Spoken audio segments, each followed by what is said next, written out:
And joining us now here on the program, we need to run through how things are shaping up with weather as we near the end of the month of August. We have moved out of that very hot and dry weather stretch and having a bit cooler weather now. Will the hot, dry weather return, though? What are we seeing? Joining us now, Eric Snodgrass with Nutrient Ag Solutions is with us.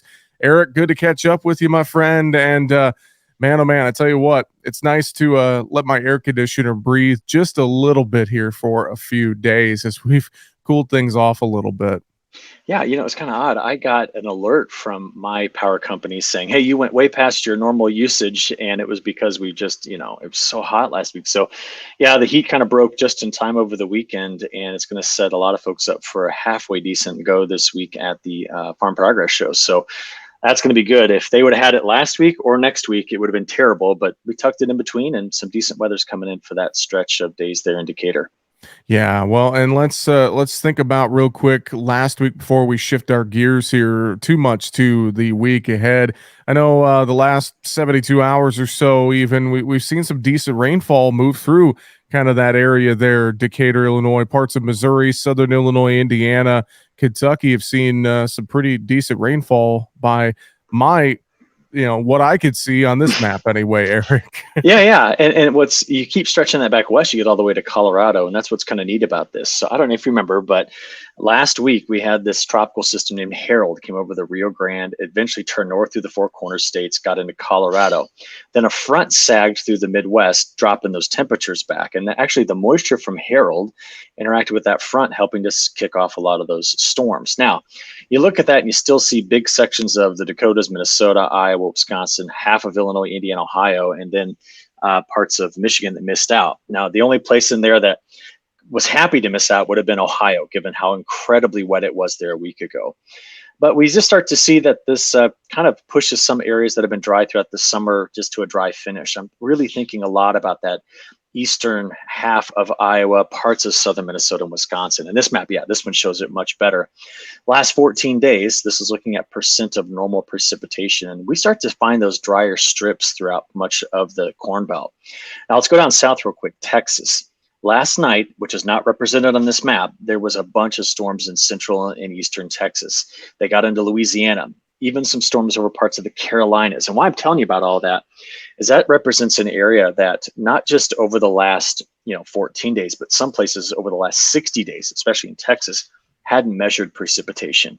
So there's Mhm. some people down there that are just, besides themselves, that the heat index values are below 100 again, and they had some rain come into the forecast. So yeah, this has been a very interesting last couple of weeks, and of course the deep blues on the left over there, that's from Hillary.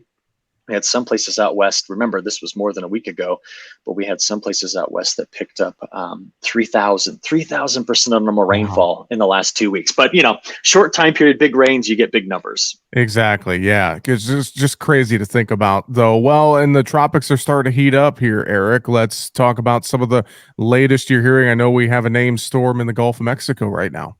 Yeah, so the name is Idalia, and it's interesting. Last week I had to go look it up to make sure I pronounced it correctly, but Idalia formed late last week over Central America, and then what's been important is that it's had this constant eastward push in its position. So it was originally over parts of the Yucatan. Now it is meandered around as closer to Cuba. And why that's important is that just continues to shift its potential track farther and farther down the coast of Florida. Now, I don't know if I've ever told you this, but in my opinion, the most vulnerable city in the United States to a major landfalling hurricane is Tampa. And right now, you can see that Tampa does sit inside of the potential cone of where this system could go over the next 48 hours. We're expecting an early morning on Wednesday landfall at Category 3 strength, maybe stronger. Because remember, those ocean temperatures are very, very hot, over 90 degrees right now, which is supportive of even a stronger system. The wind shear gets out of the way, the moisture fills in on the northern side, and we are expecting rapid intensification. So while this is going to hit Florida, which is a major ag state, Cotton Belt in southern Georgia, getting up into South Carolina, could get some very, very heavy rainfall out of this, somewhere in the vicinity of 2 to 6 inches. And Mhm. then Florida, we're looking for 7 to 11 feet of storm surge inside of that main cone there. So this is, we're still, gosh, we probably have 70% of the hurricane season ahead of us. So Hmm. this is where we are, and we're going to watch this one carefully the next 2 days. Yeah, it's going to be an interesting one to keep an eye on for sure. And obviously, looking at that track, Eric, it doesn't look like that storm could, we've seen it before. We get storms into the Gulf and they make their way up the Mississippi River, so to speak, and bring a lot of precipitation to parts of the Corn Belt. Doesn't look like that's going to be the case with this track. So, the rest of the country for this week ahead, what are you seeing? Well, the map you're showing here is soil moisture. So this is going to be a problem over the next 10 days if we don't bring in some moisture into parts of the Midwest. I mean, right now the soil moisture percentile values are very low down there at about 40 centimeters, or excuse me, 40 inches, which is 100 centimeters, as the map indicates. And whereas the Southeast is going to make up a lot of this deficit, we're going to see this part of the Mississippi, the Missouri, and even parts of the Ohio basin showing up with much below normal precipitation on top of drier soils. Now, for most growers in that area, it's gonna not be a problem. What I mean is we want the crop to start drying down now, but we have bigger concerns, and those concerns are, how long do we stay dry? What do the temperatures look like, and what does it do with our major river systems? Yeah, so this is it. Take a look. This is where the Mississippi is right now. It is currently, if you look all the way on the left-hand or right-hand side of this graphic, all the way on the right-hand side, we're about 4 feet below low stage in Memphis. So Jesse, I think you're going to drive near this later today on your way up to Hmm. Decatur, at least somewhere close to it.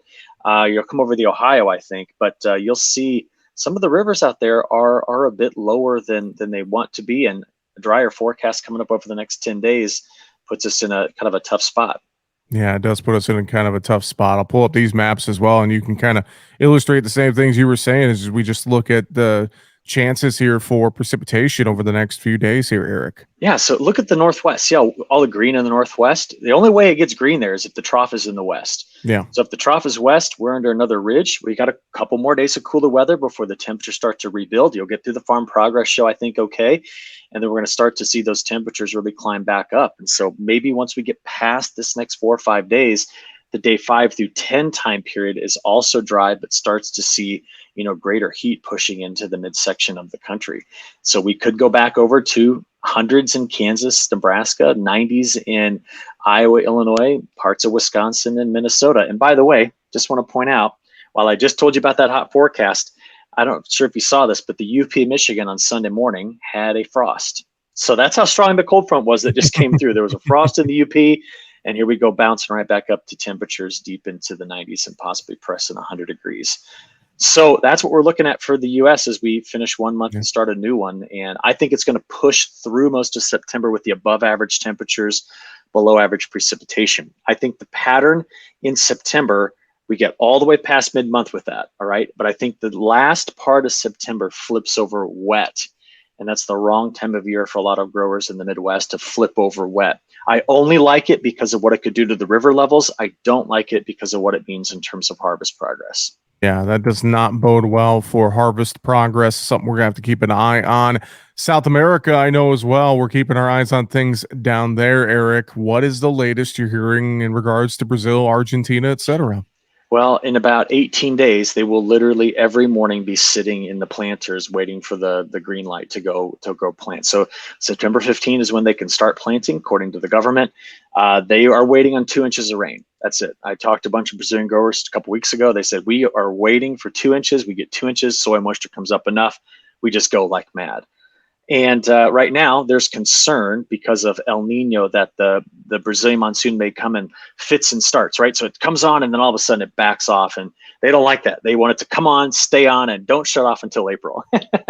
But nobody gets what they ever want, right? So we see that there's very wet conditions forecast there now, but this is too early. Like all that wet weather, okay, it's there now, but they will evaporate, and then that water percolates through the soil so quickly that they needed to be sustained. So we are wetter in Brazil, Argentina, Paraguay, Uruguay right now, but does it last? Is it there for the second half of September into October? Because if they don't have this soybean crop fully planted by the time you get into the 1st of November, then they're behind and it becomes a big issue. So South America is going to become front and center here very soon. Well, I know folks could stay up to date with the latest weather forecasts on your website, ag-wx.com. They can sign up for your weekly newsletter as well. A lot of great ways to stay informed. We appreciate the time. Eric Snodgrass with Nutrient Ag Solutions. Thanks for joining us, Eric. Have a great week. We'll talk to you next week. Yeah, see you soon.